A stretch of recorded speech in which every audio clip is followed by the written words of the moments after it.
मंडळी, पैसा भल्या भल्यांना वेड लावतो हे तुम्हाला काही वेगळं सांगायला नको. पैशांचा विषय येतो तेव्हा लोकांना ना मित्र दिसतो, ना शत्रू, ना माणूस दिसतो, ना प्राणी. पण जेव्हा पैशाच्या मोहात पडून लोक जीव घ्यायलाही तयार होतात तेव्हा गुन्हेगारी वाढते आणि याच पैशांपायी गुन्हेगारीचं प्रमाण वाढतंय.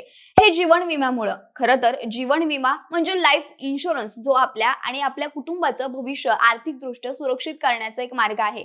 जर काही दुर्दैवी घटना घडली तर ही विमा पॉलिसी आर्थिक मदत देते. पण काही लोक अशी आहेत जी या विमा पॉलिसीचा गैरवापर करतात आणि अशाच काही घटना सतत समोर येताना दिसतायत.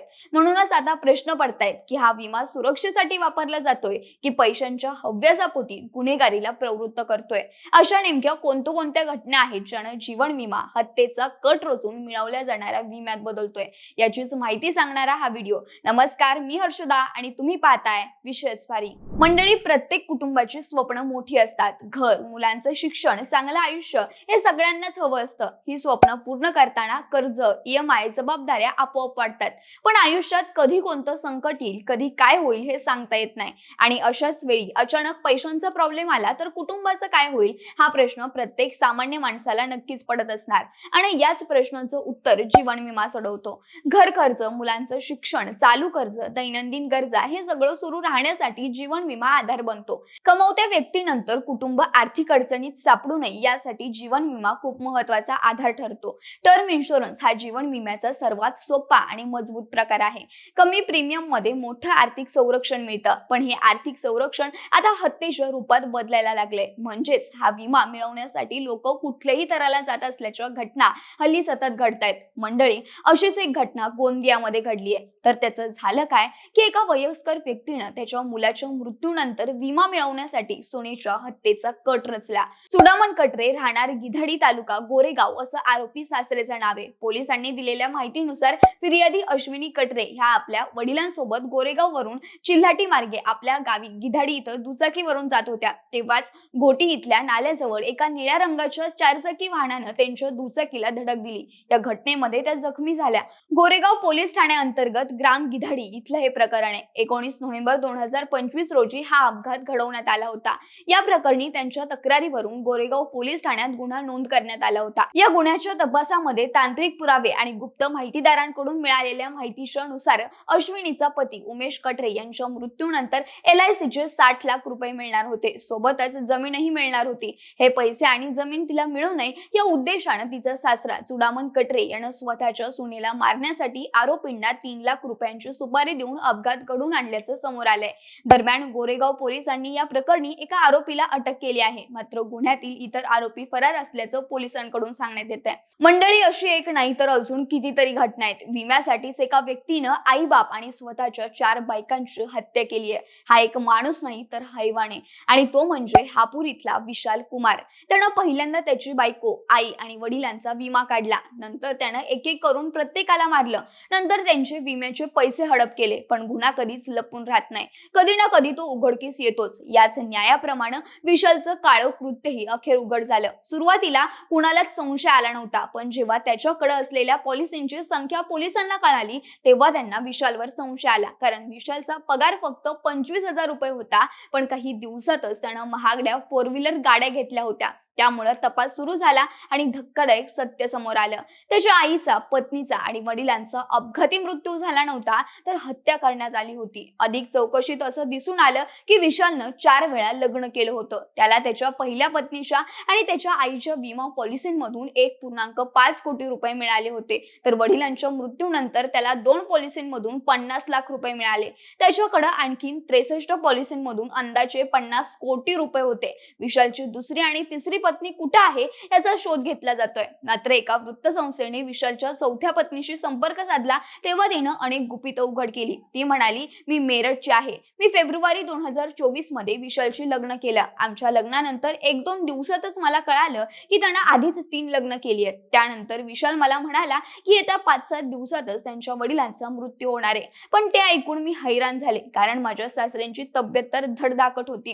मी त्याबद्दल विशालला प्रश्न विचारल्यावर त्यानं उडवाउडवीची उत्तरं दिली. वडिलांना मारण्यासाठी मला मदत कर असं तो म्हणाला. मी नकार दिल्यावर त्यांनी मला जीवे मारण्याची धमकी दिली. एवढंच नाही तर त्यानं माझाही 3 कोटींचा विमा काढला होता असं ती म्हणाली. ती पुढे म्हणाली, माझ्या सासऱ्यांच्या मृत्यूनंतर विमा कंपनीचे तपासकर्ते आमच्या घरी येऊ लागले.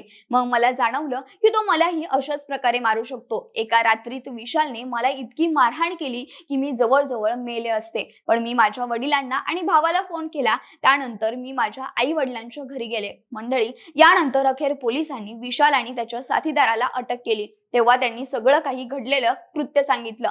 पोलिसांनी स्पष्ट केलं की विशालने यापूर्वी विमा मिळवण्यासाठी खोटा वैद्यकीय अहवाल बनवला होता, ज्यामध्ये त्यानं 22 जून 2017 रोजी त्याच्या आईचा अपघातात मृत्यू झाल्याचा दावा केला होता. या आधारे त्याला प्रभादेवीच्या विमा पॉलिसीमधून 25 लाख रुपये मिळाले, पण ते खोटे होते. विशालनं त्याच्या आईची डोक्यात जड वस्तूने वार करून हत्या केली होती. विशालनं पोलिसांना सांगितलं की मग मी 2022 मध्ये माझी पहिली पत्नी एकता सिंघल हिची हत्या केली. माझे एका प्रसिद्ध रुग्णालयाशी संबंध होते. मला हवे असलेले कागदपत्र तयार करण्यासाठी मी त्यांचा वापर केला, जेणेकरून मला विम्याचे पैसे सहज मिळू शकतील.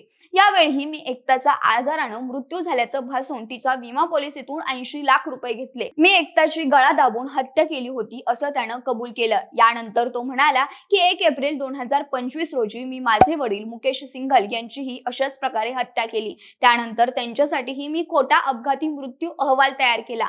खरं तर संभल जिल्ह्याच्या अतिरिक्त पोलीस अधीक्षक ASP अनुकृती शर्मा यांनी सर्व विमा कंपन्यांकडून संशयित पॉलिसीची माहिती मागितली होती. त्याच दरम्यान निवा बुपा हेल्थ इन्शुरन्स कंपनीचे प्रतिनिधी संजय कुमार यांनी ASP ला माहिती दिली होती की मेरठ येथील मुकेश सिंघल यांच्याकडे 64 विमा पॉलिसी आहेत. या सर्व पॉलिसी 2018 ते 2023 दरम्यान काढण्यात आल्या होत्या, ज्यांची एकूण किंमत 50 कोटी रुपयांपेक्षा जास्त होती. यापैकी 2 पॉलिसींचे पैसे त्यांना आधीच मिळाले होते. उर्वरित पॉलिसींची चौकशी सुरू होती. तेव्हाच हे सगळं प्रकरण उघडकीस आलं. मंडळी, गणेश गोपीनाथ चव्हाण या माणसाने तर विमा मिळवण्यासाठी स्वतःच्याच हत्येचा कट रचला.